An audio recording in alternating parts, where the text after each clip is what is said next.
Welcome to TNS news channel. నేను మీ శ్రీనివాస్ పోతుగంటి. ఈరోజు వార్తల్లో సైబర్ ఫ్రాడ్ రూపాయలు 547 కోట్లు. ఏంది ఇది? సైబర్ క్రైమ్ ద్వారా సంపాదించే అమౌంట్ 547 కోట్లు. ఎటు పోతుంది సమాజం? ఏం చేస్తుంది? ఏం కష్టపడకుండా కొన్ని కాల్ సెంటర్స్ పెట్టి మోసపూరిత కాల్స్ చేసి వాళ్ళు 547 కోట్లు వాళ్ళ ఖాతాలో ఉన్నాయి. వాళ్ళకు ఓకే, వాళ్ళు చేసే తప్పే. సైబర్ క్రైమ్ ఎవరితో వాళ్ళు చేస్తారు గురైతుల్లో కొంచెమైనా ఈ రోజులో చదువుకోని వాళ్ళు ఎవరైనా ఉన్నారా? ఆన్లైన్ గేములు కానీ, ఆన్లైన్ ఏదో రమ్మీ కానీ, ఏదో మన ఉంటాయి చాలా మ్యాట్రిమోన్ నుంచి కానీ, బ్యాంక్ నుంచి కానీ చాలా ఫ్రాడ్ కాల్స్ వస్తున్నాయి.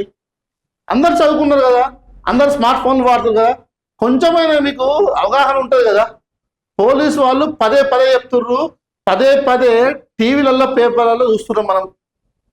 ప్రతిరోజు సైబర్ క్రైమ్ అనేది ప్రతిరోజు ఒక న్యూస్ వస్తుంది, ఏదో ఒక పేపర్లో కానీ, ఏదో ఒక టీవీలో కానీ. అయినా కూడా అంత ఈజీగా మీరు ఎట్లా మోసపోతున్నారు మీరు? చెప్పండి. కొంచెం జాగ్రత్త ఉండాలి కదా మీకు. తప్పు మీదే కదా. ఏదో అమ్మాయి ఫోన్ చేస్తుంది, సార్ నేను బ్యాంక్ నుంచి కాల్ చేస్తున్నాను, నేను ఓటీపీ చెప్పండి ఒకసారి మీరు అంటే ఎట్లా చెప్తారు మీరు?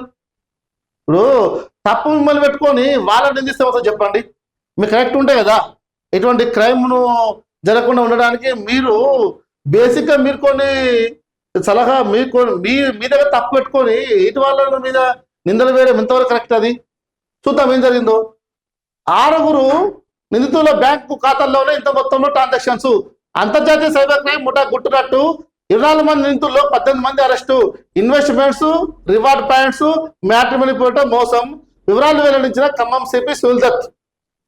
వీళ్ళు ఇన్వెస్ట్మెంట్ పెట్టండి, మీ డబ్బుకు 1,00,000 పెడితే 5 నెలల్లో 2 లక్షలు వస్తాయి. 10 లక్షలు పెట్టండి, సంవత్సరంలో 10 లక్షలు వస్తాయి.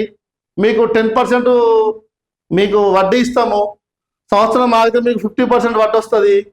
ఏందండి మాటలు? వాళ్ళు ఎవరో ఫోన్ చేసి చెవులో పూలు పెడతారు. మీకు కొంచెం అన్న బుద్ధి జ్ఞానం ఉండన్నా? మీరు ఎట్లా మోసపోతారు చెప్పండి. దీనికి ఒక చిన్న ఉదాహరణ.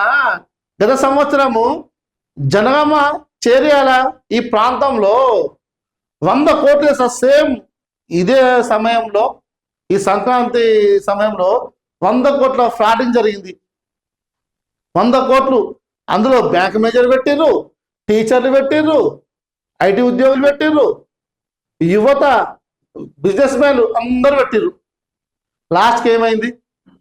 వాడు తికాలు ఎత్తేసిండు, క్లోజ్, దుకాణం బంద్ అయ్యి అటు గుడిసిట్టు. మీరు ఎట్లా నమ్ముతారండి? చదువుకున్న వాళ్ళు కొంచెమైనా ఇటువంటి నమ్మడానికి కొంచెమైనా బుద్ధి ఉండాలి మీకేమన్నా. చూడండి, ఇగో ఖమ్మంలో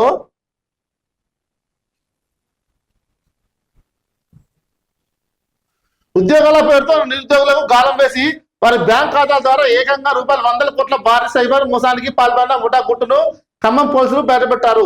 సత్తుపల్లి చెందిన కొందరు యువకులు ప్రధాన సూత్రధారులుగా నడుస్తున్న ఈ దందాలో అమాయకుల ఖాతాలను వాడుకున్నారు.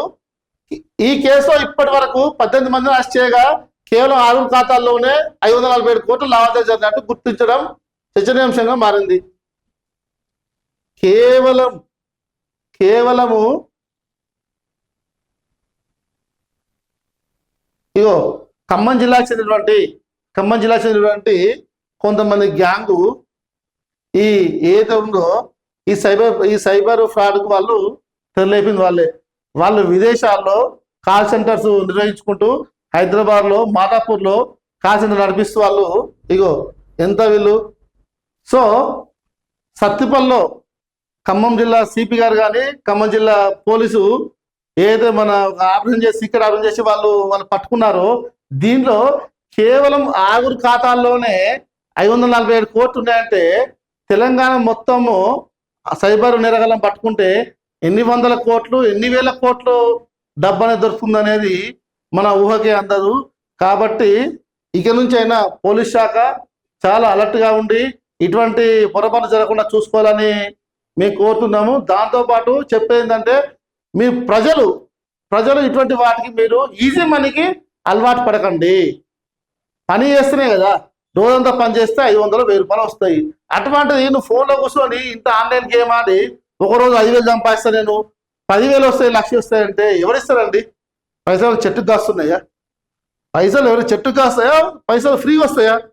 కష్టపడండి, నువ్వు డబ్బును ఏ రకంగా ఆశిస్తున్నావు అనేది ఒకసారి క్వశ్చన్ పెట్టుకోవాలి. నీకు సందేహం రావాలి. రోజు మా నాన్న, మా తాత, మా అన్నయ్య నేను ఇంత పని చేసినా కనీసం ఇంత డబ్బు సంపాదించలేకపోయినా ఒకరోజు ఈ స్కీమ్లు చూసి నేను ఆట ఆడితే లాస్ట్ మన స్కామ్లే మిగులుతాయి, చివరికి మన కుటుంబం రోడ్డు పాలవుతుంది, లాస్ట్కి ఏం మిగిలే అని కొంచెం ఏంటంటే దీన్ని దృష్టిలో ఉంచుకొని యువత మీరు ముందు నడవాలని నేను కోరుకుంటున్నాను.